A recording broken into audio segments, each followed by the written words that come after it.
अभी सभी सामाजिक संगठन और अखिल भारतीय अंधश्रद्धा निर्मूलन समिति की ओर से एक अभियान की हमने शुरुआत की है, संविधान बचाओ महाराष्ट्र बचाओ।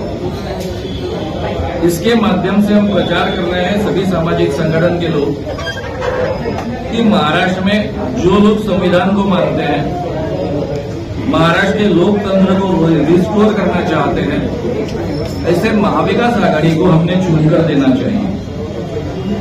जिन लोगों ने संविधान गाड़कर या संविधान को छेड़छाड़ कर एक असंवैधानिक सरकार गए 2-2.25 सालों से यहां महाराष्ट्र में बनाई है, सरकार खरीदी है, ये जो सरकार है उन लोगों का पराजय कर महाविकास आघाड़ी का विजय करना चाहिए, ऐसा आह्वान इस बहाने हम कर रहे हैं। सर, अंधश्रद्धा उसमें हम 2 विषय लोगों के सामने की प्रमुखता से रख रहे हैं कि हमारे संविधान ने हमें क्या दिया है, वो क्यों इतना महत्व का है, और उसे किसी भी हालत में रिस्टोर करना, वैसे इस्टेब्लिश करना क्यों आवश्यक है।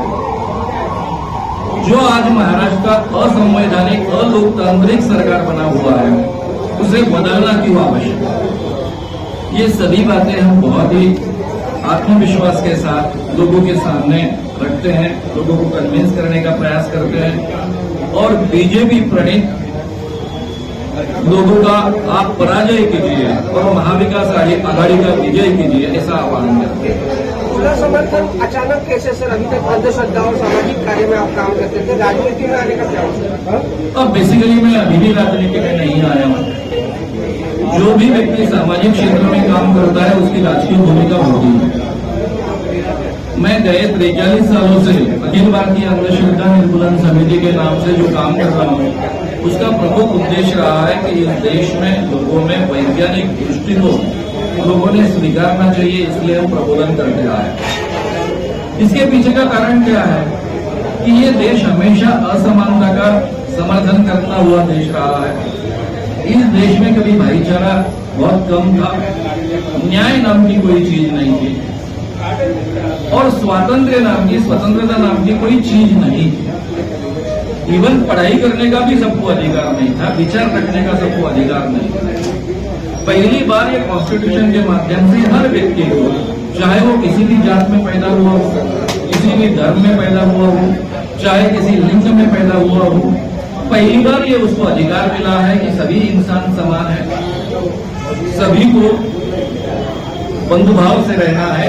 अलग अलग धर्मों के लोगों ने, अलग अलग जातियों के लोगों ने, सभी को न्याय इक्वली मिलना चाहिए, और खास बात है सभी लोगों को स्वतंत्रता मिलनी चाहिए। मोदी जी, ये 4 मूल्य जो है ये बहुत ही महत्व के हैं, और ये अगर एस्टेब्लिश होना है तो वैज्ञानिक दृष्टिकोण स्वीकार करें, ये मूल्य स्वीकारे नहीं जा सकते हैं। इसलिए हम गए 43 सालों से काम करते आए हैं। पीएम मोदी प्रचार के लिए जाते हैं तो कहते हैं रेवड़ी बांटने वाली पार्टियों से बचे, वहीं महाराष्ट्र में लाड़की बहन योजना शुरू की गई है, इस पर आप क्या कहेंगे? ये सवाल आपने जो पूछा उसका आंसर पर जवाब आपको मालूम है। मध्य प्रदेश में क्या किया है?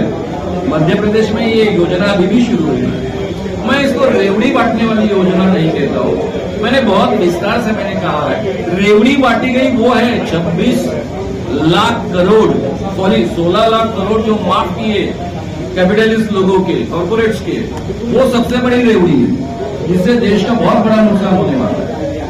हालांकि उसका बैच पकड़कर वो करीबन 25 से 30 लाख करोड़ तक की रकम हो जाती है।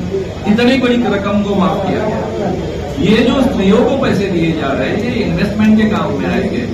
जब सामान्य लोगों की क्रय शक्ति बढ़ती है तो आसपास की चीजें खरीदते हैं, और हमारे यहाँ डीमोनेटाइजेशन के बाद में 2016 के बाद में छोटे उद्योग और छोटे मोटे जो दुकानदार होते हैं वो पूरी तरह से सो गए हैं।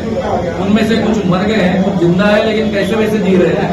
उनको बढ़ावा मिलेगा, छोटे मोटे रोजगार बढ़ेंगे। इसलिए ये महाराष्ट्र सरकार हो, चाहे मध्य प्रदेश का सरकार हो, चाहे फिर कर्नाटक हो, चाहे फिर और तेलंगाना हो, ये इन्वेस्टमेंट है।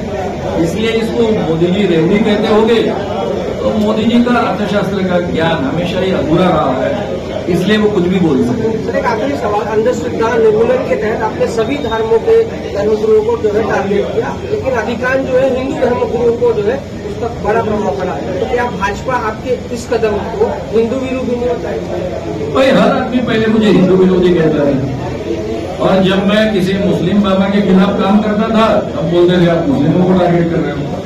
जब क्रिश्चियन पादरियों को जेल के अंदर भेजा फिर बोले आप क्रिश्चियनों के खिलाफ काम कर रहे हो। सीधी सी बात है, जिस देश में 80% लोग हिंदू हैं, मैं खुद हिंदू, मुझे सबसे ज्यादा अंधविश्वास किसके समझते हैं? मैं खुद अंधविश्वास, सभी प्रकार के अंधविश्वास मुझमें थे, मेरे फैमिली में थे।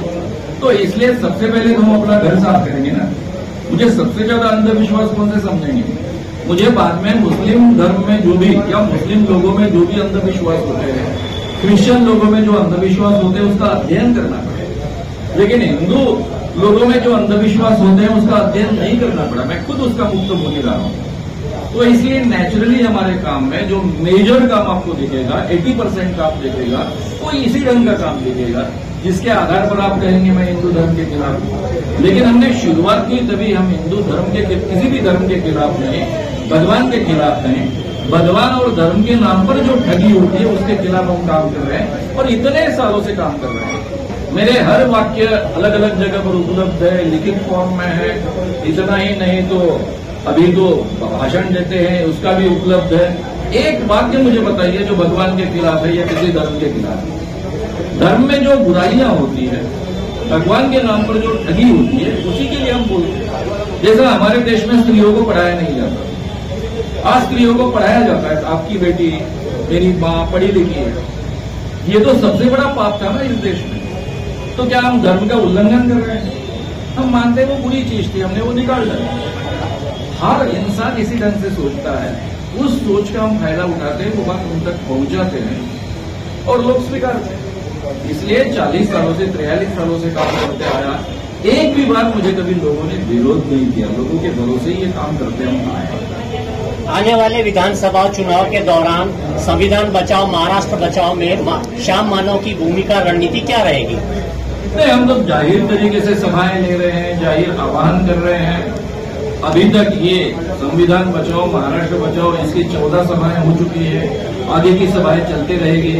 जितना ये चुनाव आगे ढकेलेंगे उतना और ज्यादा सभाएं होंगी।